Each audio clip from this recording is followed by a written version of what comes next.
말씀 마태복음 3장 12절.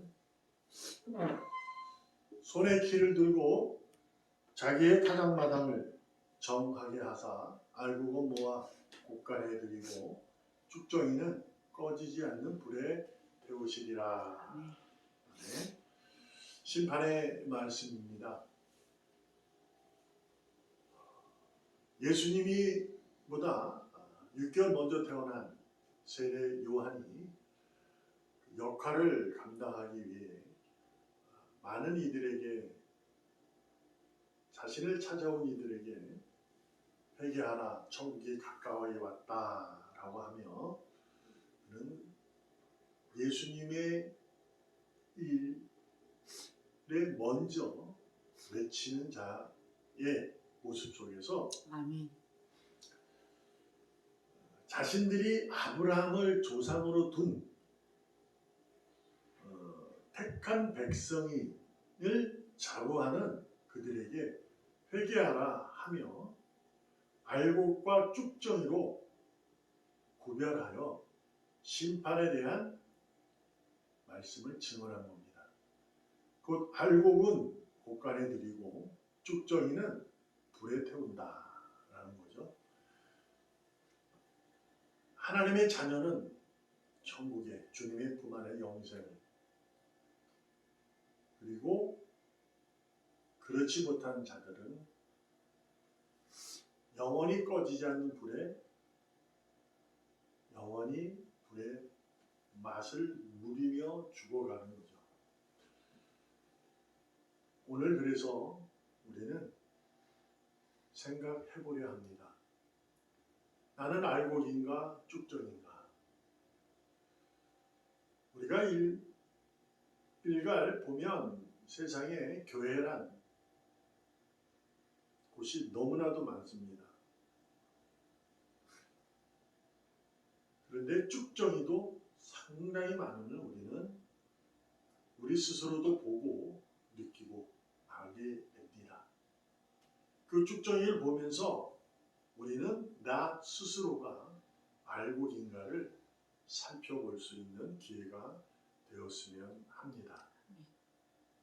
곧 오늘 본문에서 타작마당을 에서 키를 든다. 그러니까 그 옛날에 키질하는 거예요. 이렇게 키질을 한다라는 것은 뭐냐? 내가 알곡인가 쭉정인가죠. 키질을 하면 알곡은 내려오고 쭉정이는 날아가는 거예요. 그래서 키질을 이렇게 해서 좋은 것을 곳간에 드리는 거죠. 이것을 키질을 한다라는 것은 회개를 얘기하고 자신의 삶을, 신앙의 내용을 돌이켜보는 그런 모습이 필요하다는 것을 얘기하고 있는 겁니다. 많은 수학에서 수많은 쭉정이보다 알곡 하나가 낫다라는 의미를 우리가 이해를 하고, 하나님께서는 대단히 기뻐하는 알곡의 신자를 오늘도 지키시고 함께해 주시고 보호해 주시고 이끌어가는 겁니다. 그러므로 알곡의 신자는 과연 무엇일까라고 생각하면 세상에서 내가 의인이다라며 살아가는 것을 말하기보다 하나님의 영으로 살아가고 있는가가 대단히 중요하다는 거죠. 나는 교회 다닙니다. 나는 그리스도인입니다. 라고 외치면 하나님의 영을 따라 살아가는 자가 되어야 된다라는 것을 의미합니다. 곧 교회 안에 알곡과 쭉정이가 많다는 것은 무엇을 말하냐? 가짜가 많다는 거죠. 바리새인들을 가르쳐서 예수님이 그렇게 말씀하셨어요. 너에게는 사랑이 없다라고 말했죠. 그들은 하나님 나라의 백성으로서 철저하게 율법을 따르고 철저한 규칙 아래 하나님의 나라의 백성으로서의 지켜야 할 도리를 너무나도 철저하게 지켰습니다.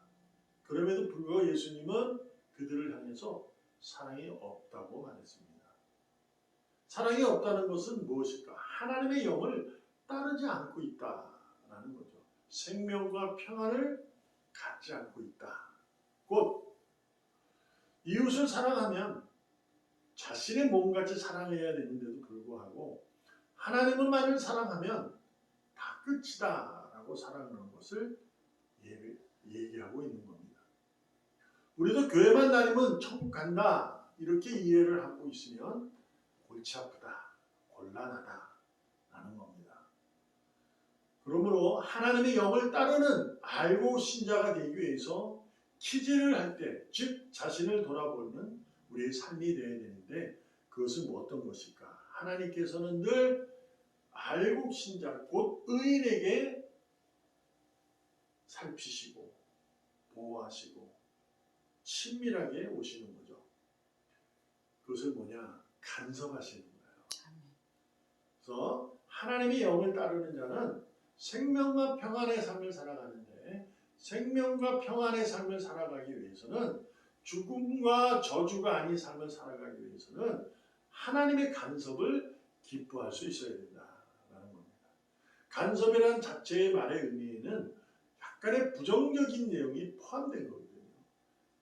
자꾸 자기가 하는 일에 이렇게 딴지를 걸고 그러는 거가 간섭이잖아요. 야, 너 나한테 좀 간섭 좀 하지 마. 이런 얘기 우리가 하게 되는데 알고 신자 의인은 하나님의 간섭을 기뻐할 수 있어야 하는 겁니다. 데살로니가 후서 3장 3절에 보면 누가 어떻게 하여도 너희가 미혹되지 말라. 먼저 배교하는 일이 있고 저 불법의 사람 곧 멸망의 아들이 나타나기 전에는 그날이 이르지 아니하리니. 재림이 오기 전까지, 주님이 다시 오기 전까지는 늘 사탄의 유혹이 있고 나를 쭉정이로 만들어 간다는 거예요. 그러니까 너희는 알고 계신 자로서 쭉정이 되지 않게 그들이 너를 다가오고 너를 현혹하고 유혹할 때 빠지지 말라는 거예요. 그러기 위해서는 뭘 해야 되냐? 하나님의 간섭이 필요한 거예요. 생명과 평안의 길을 가기 위해서는 하나님의 영을 성령의 주장함, 그분의 증언함, 그분이 너는 하나님의 자녀야 라는 사실을 늘 기억하고 빠지지 않도록 노력해야 되는 거죠. 그래서 뭐냐?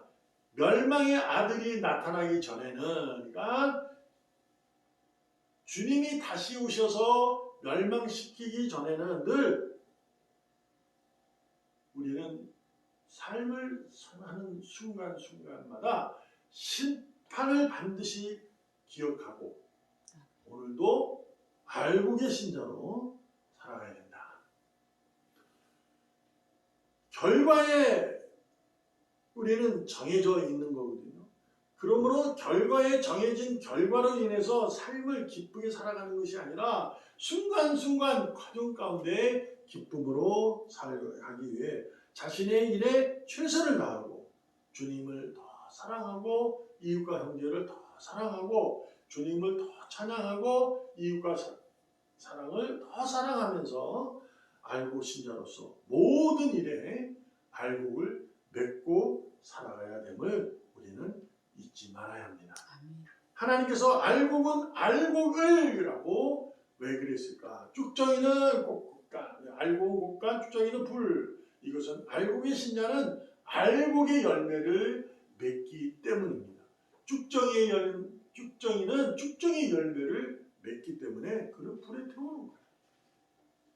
그러므로 나는 알곡 신자가 되기 위해서 오늘도 어떻게 오늘 내게 주어진 모든 상황 속에 하나님의 간섭을 기뻐할 수 있어야 돼요.